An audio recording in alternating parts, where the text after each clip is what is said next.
And welcome back to a fresh episode of the Total Sports Live podcast. This is Jovan Alford, and wherever and whenever you are listening to this podcast, I do hope that you are having a good holiday season.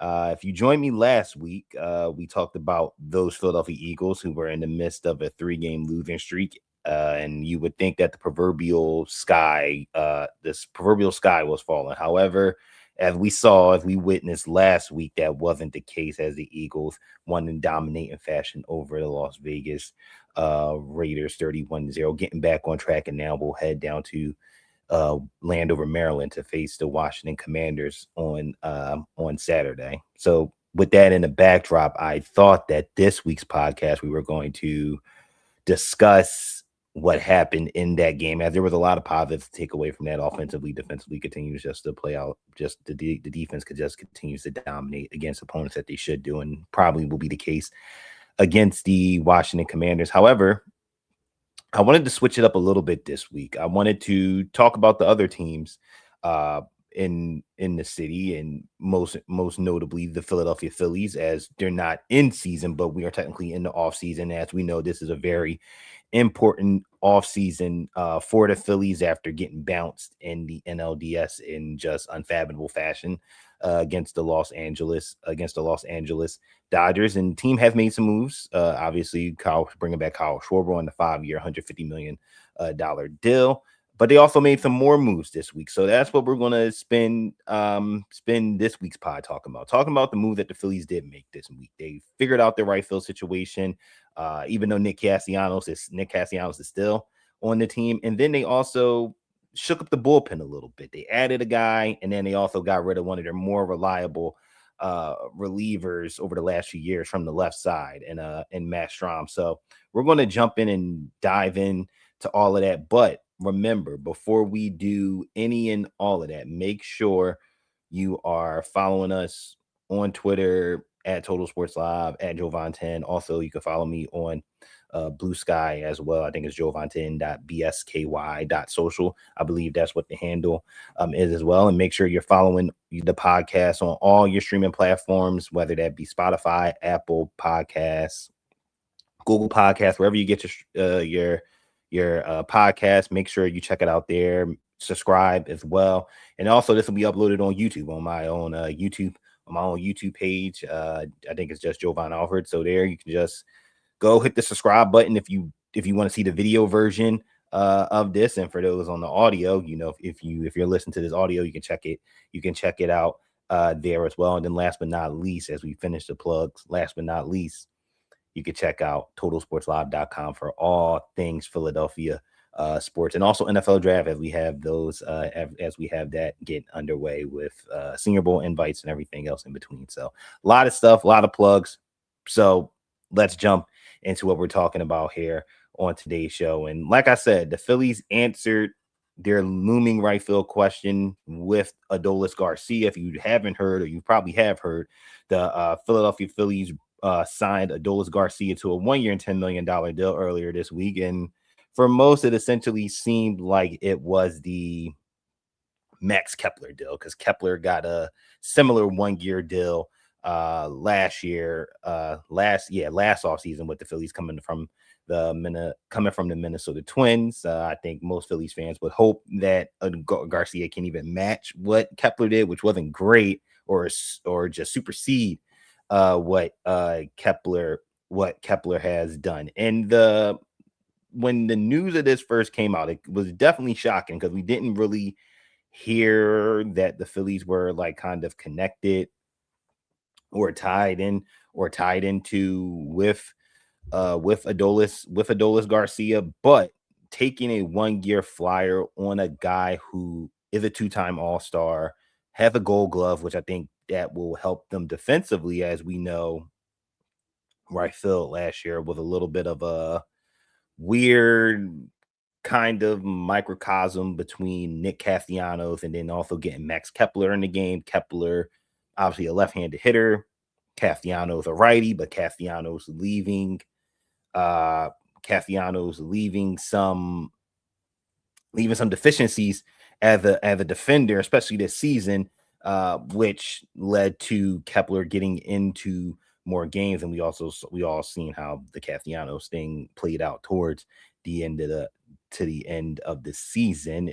And not to mention Castellanos is still on the team, which the Phillies still have to figure that out, because it seems like there's little to no interest in anybody trading for Castellanos, who has said this offseason that he would even consider playing first base, which will probably help his trade value. But there seems like there is no trade value for Castellanos. But looking at this in terms of Adolis Garcia, like I mentioned, Phillies fans are hoping that he's better than Kepler. And you hope that he's better offensively than Castellanos. We look at what Kepler did last season. He had his moments. I think he started off, I think, hot. I think I believe, but then went through a dry spell. But then towards the end of the season, second half, he definitely had his moments. Finished the year with 18 home runs, 52 RBIs, and a 216 batting average. While you love the home runs, the RBIs, the batting average leaves a lot to be desired. So you want to see improvement there in right field with Dolis. And even if you look at what Nick Castellanos did last season, again, brought the power numbers: 17 home runs, 72 RBIs, a 250 batting average, which isn't bad, right? Considering what Kepler was at with 216, and considering where Adolis Garcia was this past season with the Rangers, which we're going to talk about here shortly. 250 batting average, not good. However, Nick Castellanos viewed almost as a defensive liability in right field. And something that I noticed when putting the notes together for this pod is that Castellanos' batting average has dropped every year since he's been with the Phillies. We're talking going from, I think, 263 to 272 to 254 down to 250. So we're starting to see a little bit of, or we did see a regression a little bit at the plate for Castellanos. So you have those two things, those two players in right field this past season. You saw what you saw. Phillies decide they're going to take the 1-year flyer on Adolis Garcia. And if you look at what Garcia did last year with the Rangers, again, numbers very similar to, and it's weird, numbers very similar to what Kepler did and what Castellanos did. We're talking 19 home runs, 75 RBIs, but a 227 batting average. And that doesn't excite Phillies fans. That doesn't get them excited. I mean, like we said, granted, will he be an upgrade defensively over what you got from Nick Castellanos? Yes. Anytime you can add a Gold Glove outfielder to your outfield, and you're probably look like you're likely prioritizing defense in your outfield, which we'll discuss shortly, you'll take that, right? But if you're a Phillies fan, you want to see that batting average go up, because you want to try to figure out where does he fit into the puzzle of this lineup, and offensively how things are going to go. I think for Phillies fans, you're hoping that he returns to 2023. If we remember 2023, that was the year that the Rangers went to the World Series, beat the Diamondbacks. Diamondbacks obviously beat the Phillies in 7 games in the NLCS. Garcia in 2023, really good season, probably the best of his career.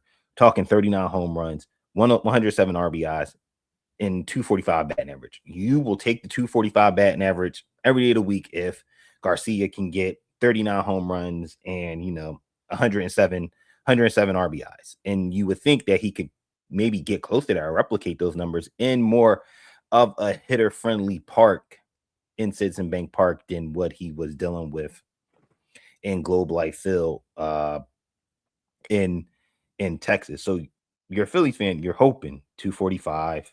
If he can get 20, you probably don't even want 20. You want 25 to 30 home runs. You get 25 to 30 home runs, that will do great things for this lineup. However, the caveat here is with Garcia is that he's only a 237 hitter. So there's going to be stretches where he's probably not going to be on, and he's just going to be struggling. But then there's probably going to be stretches where he heats up and he can carry you for a couple of games or maybe a couple of weeks, in addition to what you already have, hitting in front of him. And that got me to thinking,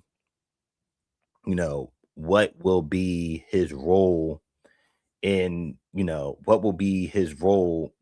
this what would be his role in the starting lineup? And I think, and this was something I was talking and discussing with a friend of mine's, and we were trying to think about, like, because obviously, like I said, everybody's upset, not happy, not up. Let me not say upset, just not happy with the Adolis Garcia signing, because it doesn't move the needle in what this team needs to do. Because it almost seems like it's that this team is almost like running it back per se.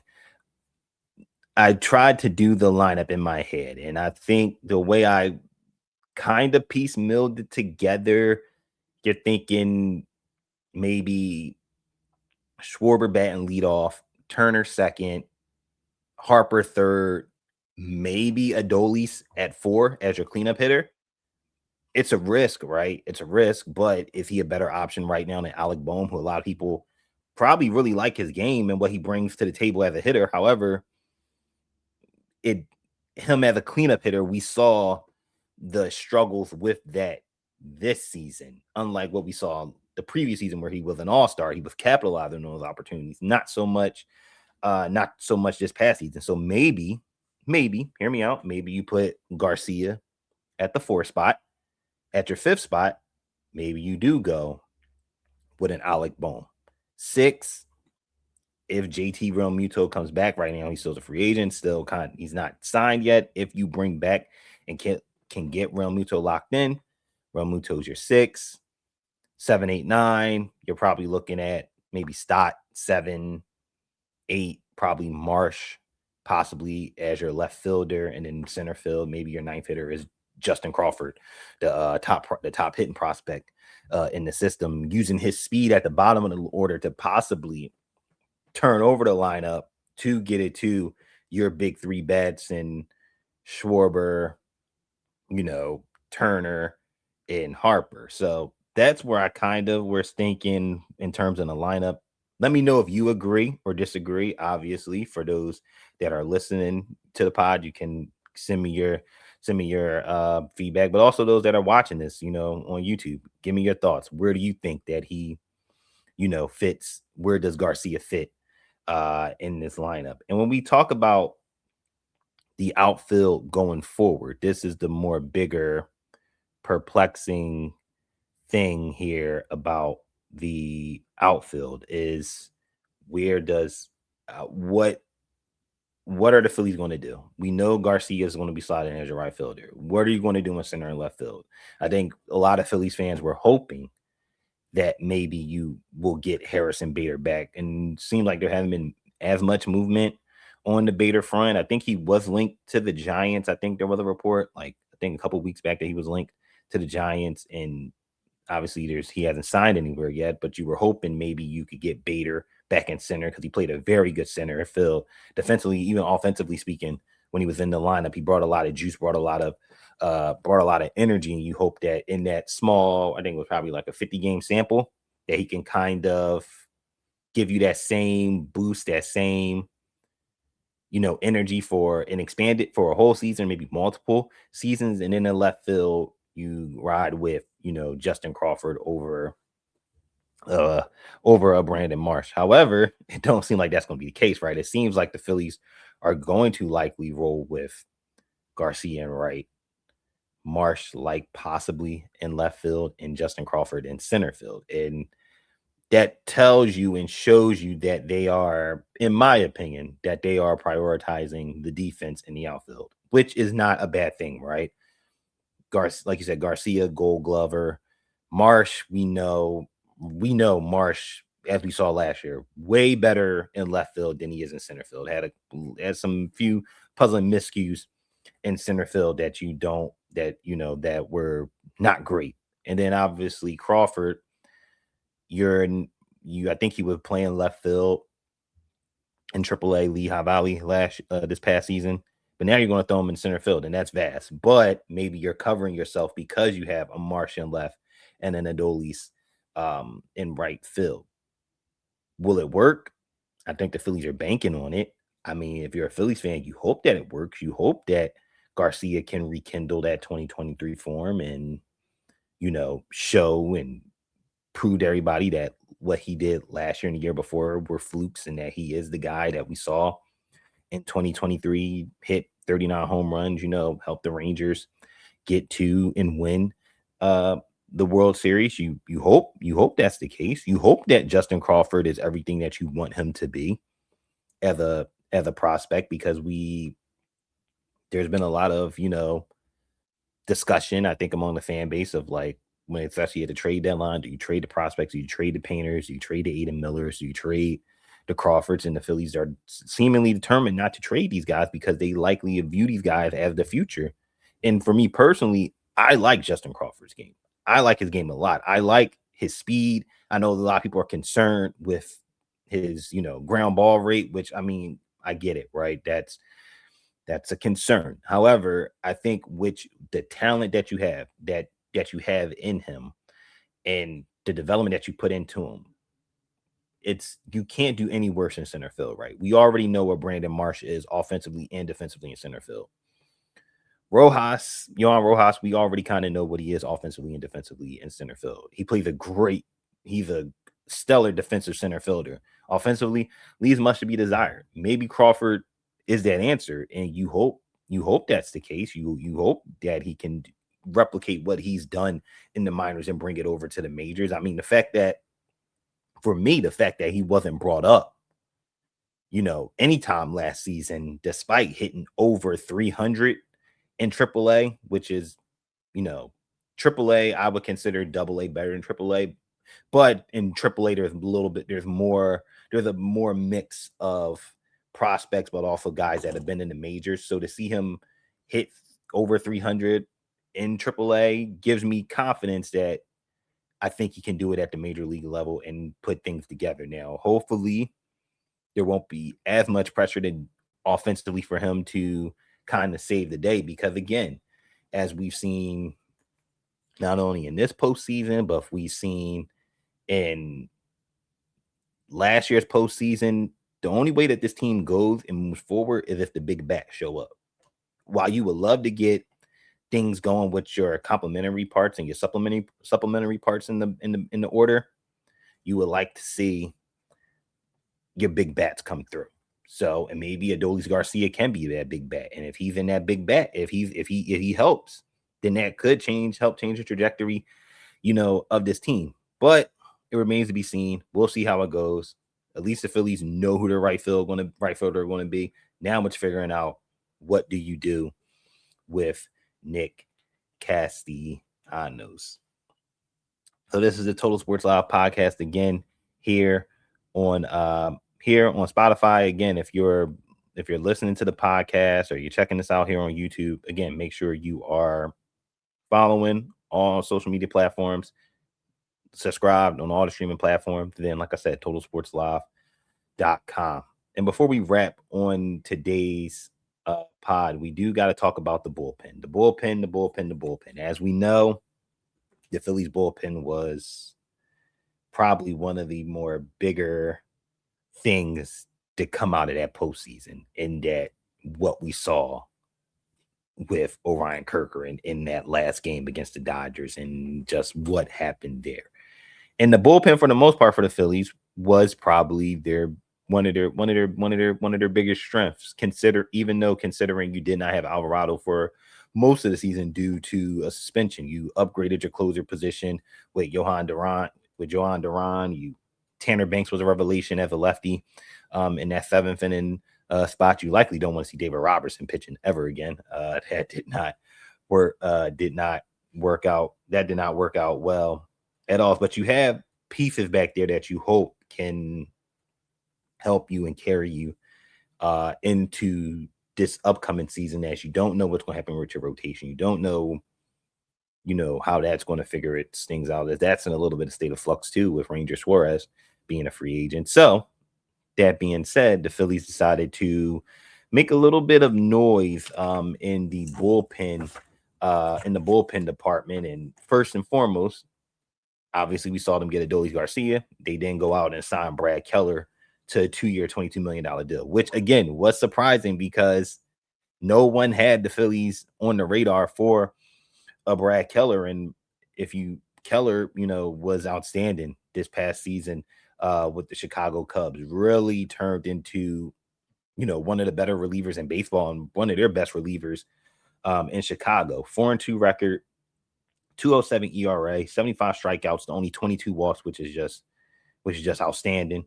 It's only allowed 16 earned runs, 4 home runs as well, and only 69.2 innings pitched. He also had 3 saves when given the opportunity. Opponents were only hitting 182 off of him at the plate, and against righties, good luck. They did not have any answers for what Keller was throwing at them this season. A 148 average with a 191 BABIP, which, if you don't know what BABIP is, it's essentially batted balls in play, essentially batting average for batted balls in play, and they were only 191.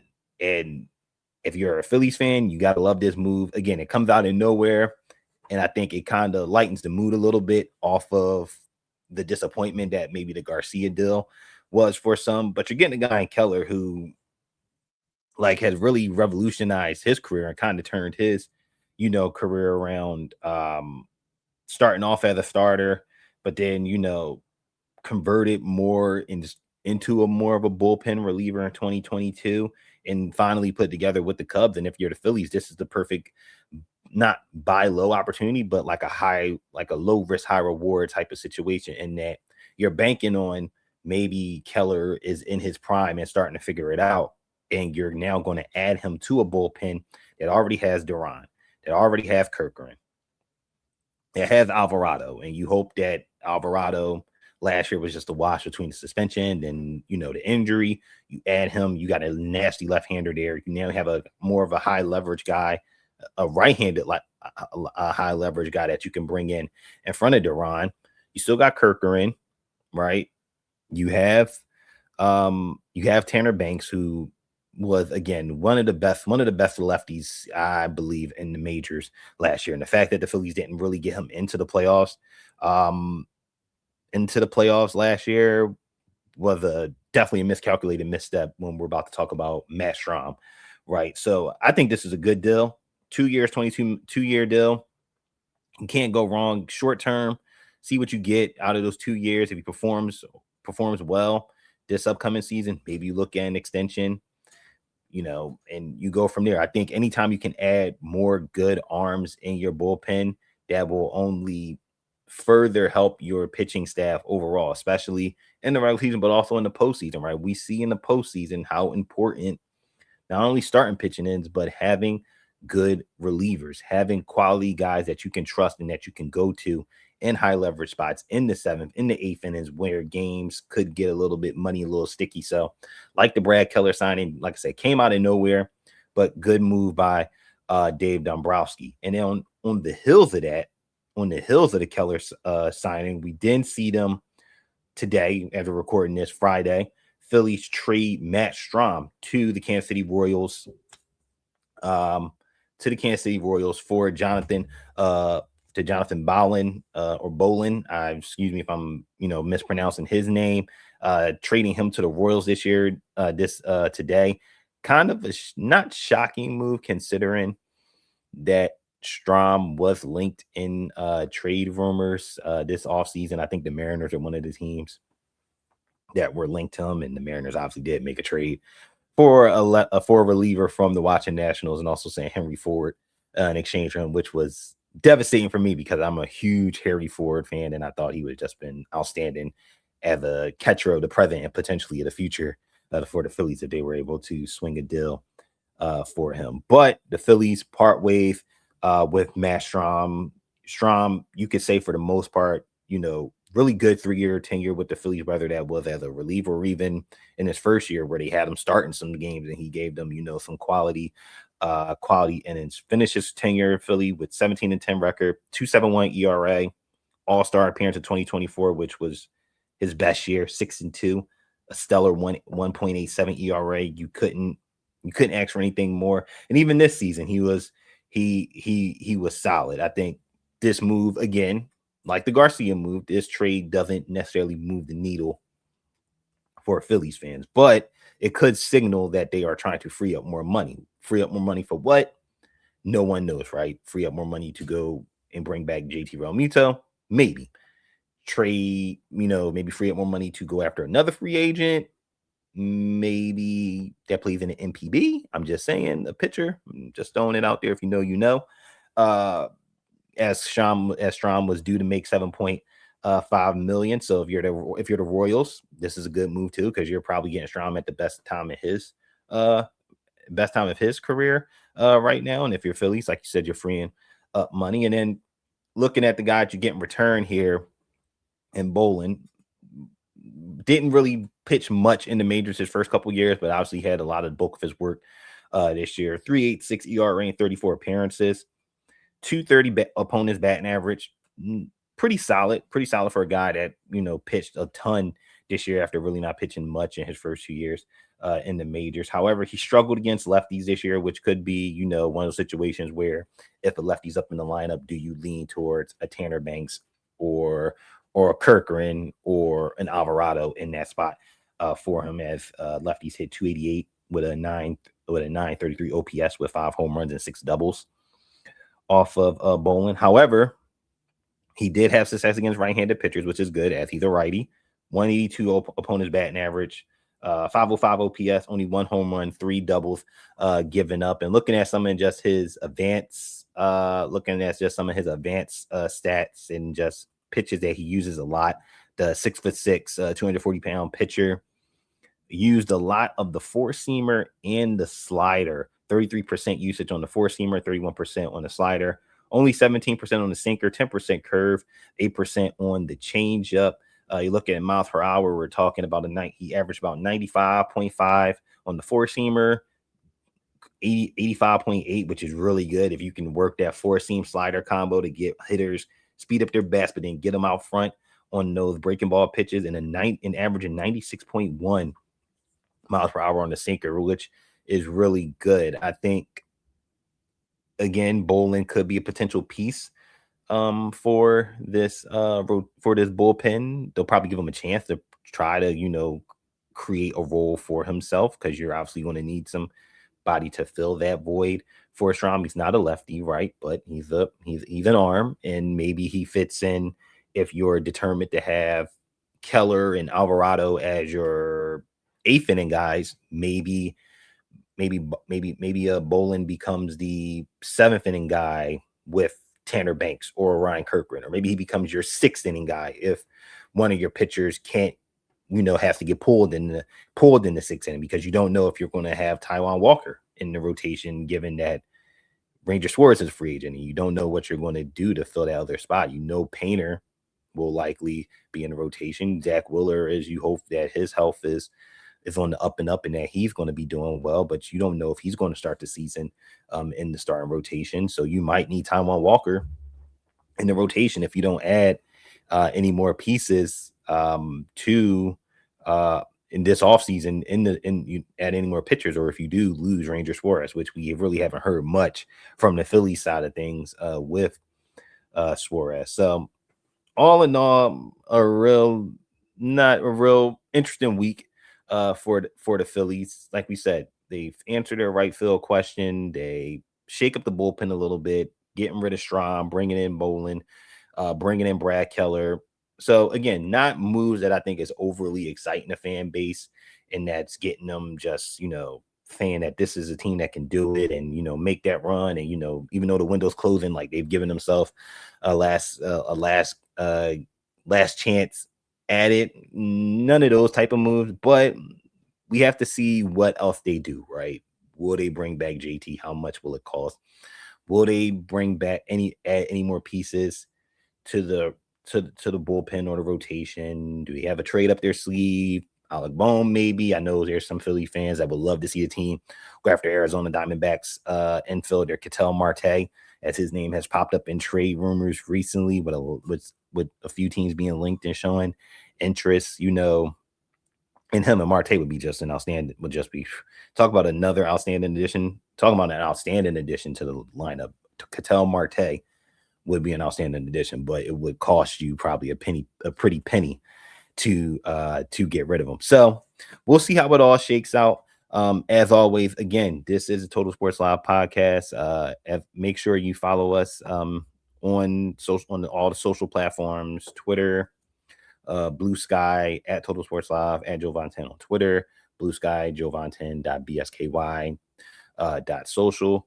Streaming platforms, make sure you're checking us out. Like I said, on Apple Podcasts, Google Podcasts, Spotify, and then on the YouTube. You can find this exact podcast in video form on YouTube if you're listening to the audio version. And if you're watching the video version, you can go over to your streaming platforms and find the Total Sports Live podcast. Just search TSL podcast, Total Sports Live, and it's all right there for you. So that's going to wrap it up here for this week's edition of the pod. Jovan Alford here as always. Again, everyone have a good one. Hopefully we'll talk to you guys next week. Maybe we'll talk some Eagles, Phillies, Sixers, maybe some UFL. I don't know. We'll talk about something here on the pod. Again, everyone have a good one. Have a great holiday season, and happy holidays, and we'll talk to you all very soon.